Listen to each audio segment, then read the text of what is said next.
Berarti saudara sudah kuliah 50 semester. Loh, betul tidak? 10 tambah 12 tambah 8 kan 20 tambah 5 kan 25. Nah, jadi umur anak saudara itu kalikan 2 kan 1 tahun 2 semester. Nah, bayangkan kalau sudah kuliah 50 semester masih goblok. Ngerti kata ini? Harusnya makin banyak anak saudara, makin tua anak kita, harus makin kenal apa seperti ini. Ngerti maksud firman ini? 6 tahun usia persetuan Sion. Saya tidak tahu berapa di antara saudara setia dari awal sampai sekarang. Yang Tuhan cari bukan berapa lamanya jadi Kristen. Seberapa dalam kita kenal. Apa sih kesukaan orang tua kepada anak-anak? Saya percaya orang tua normal ya, nggak pernah mikir, ya sekarang gantian kamu kerja jadi duit buat papa. Itu orang tua mata duitan ngomong seperti itu. Loh, betul tidak, saudara? Loh, jujur nggak ayo? Masa saudara akan paksa anak saudara kerja jadi duit buat kita?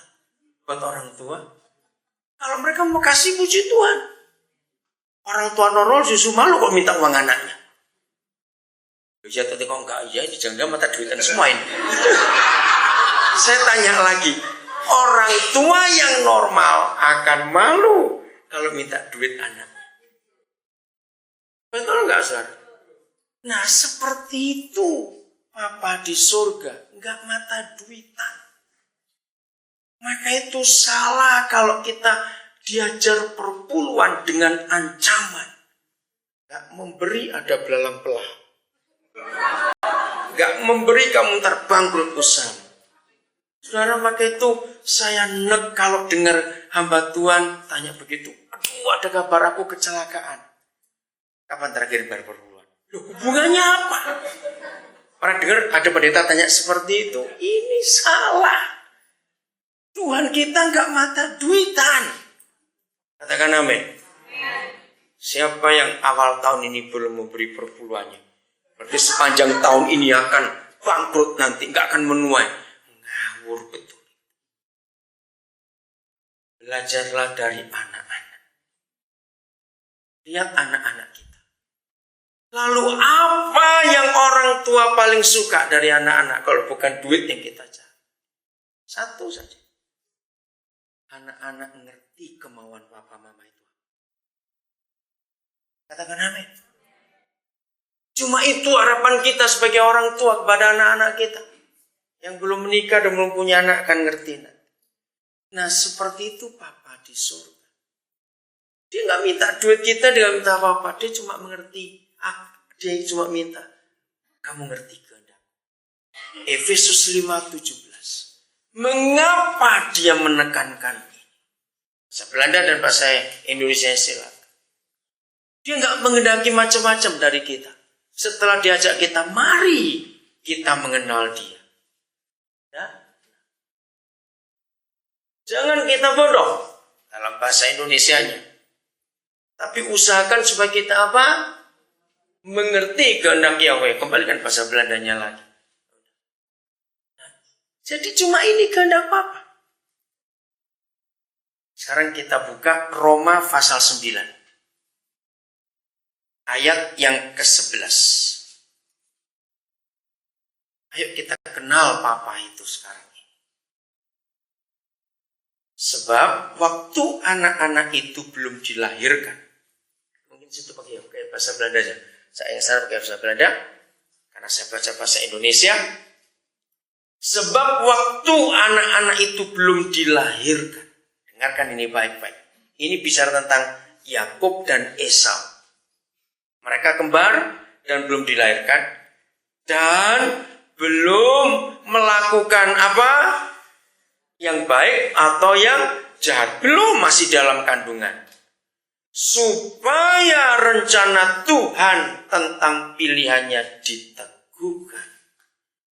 Bukan berdasarkan perbuatan, tetapi berdasarkan panggilannya. Yakinkan diri kita akan kebenaran ini. Bapa di surga tidak mau kita suap dengan perbuatan kita. Lagi saya katakan, Bapa di surga tidak mau kita bujuk-bujuk dengan perbuatan kita. Maka itu jangan coba-coba mengungkit-ungkit. Tuhan, bukankah Tuhan lihat saya sudah setia sekian belas tahun di gereja ini? Kenapa Tuhan biarkan aku begini? Itu doa yang salah. Bapa di surga tidak menilai kita dari perbuatan kita. Hatinya berbelas kasihan kepada kita bukan karena perbuatan kita. Ayat 12. Dikatakan kepada Ribkah, anak yang tua akan menjadi hamba anak yang muda. Seperti ada tertulis, aku mengasihi Yakub, tetapi aku membenci Esau. Dengarannya kurang enak, tapi tunggu dulu. Jika demikian, apakah yang hendak kita katakan? Apakah Tuhan tidak adil? Waktu dia menyatakan aku lebih sayang Yakub daripada Esau, kita berkata, kenapa Tuhan tidak adil? Jawabannya mustahil. Sebab ia berfirman kepada Musa, aku akan menaruh belas kasihan kepada siapa aku mau menaruh belas kasihan, dan aku mau bermurah hati kepada siapa aku mau bermurah hati. Roh Kudus, engkau jamah kami, karena Tuhan tahu banyak di antara kami saat ini baru dengar firman ini sekarang. Dalam nama Yesus, supaya konsep yang lama di otak kami Tuhan ubahkan dalam nama. Selama ini suaranya dengar firman yang mengatakan Tuhan itu nuntut ini, nuntut itu, harus begini, harus begitu. Hari ini kita akan tahu kebenaran. Dia mengasihi kita bukan karena kita baik atau kita jahat, karena kita rajin ini atau rajin itu, tidak. Kita akan tahu kebenaran ini. Saya ulangi ayat 15.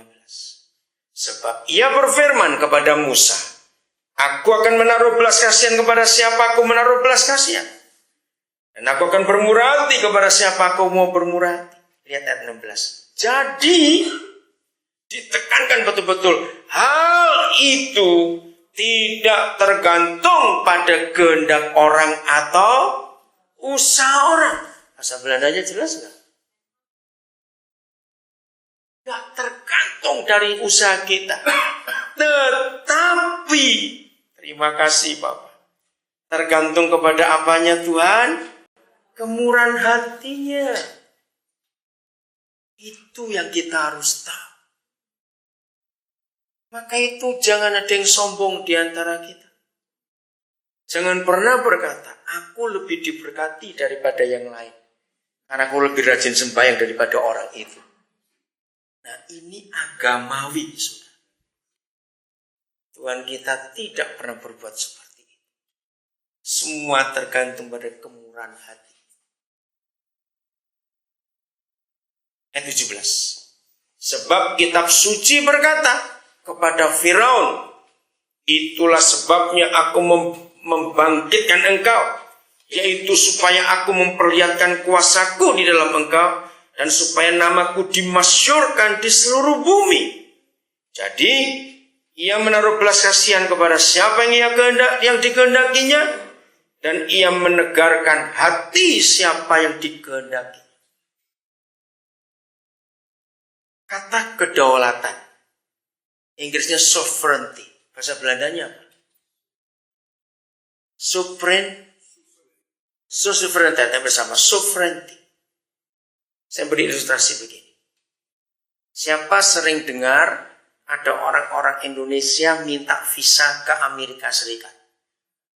Susah enggak itu? Oh, susah sekali. Nah, di dalam kenyataan, sering orang berkata gini, aku ini mau benar-benar ke Amerika, ditolak. Itu jelas mau gelap, dikasih. Pernah dengar orang ngomong seperti itu? Enggak pernah dengar? Oh ya, saya beritahu sekarang, baru tulis. Banyak ngomong seperti itu.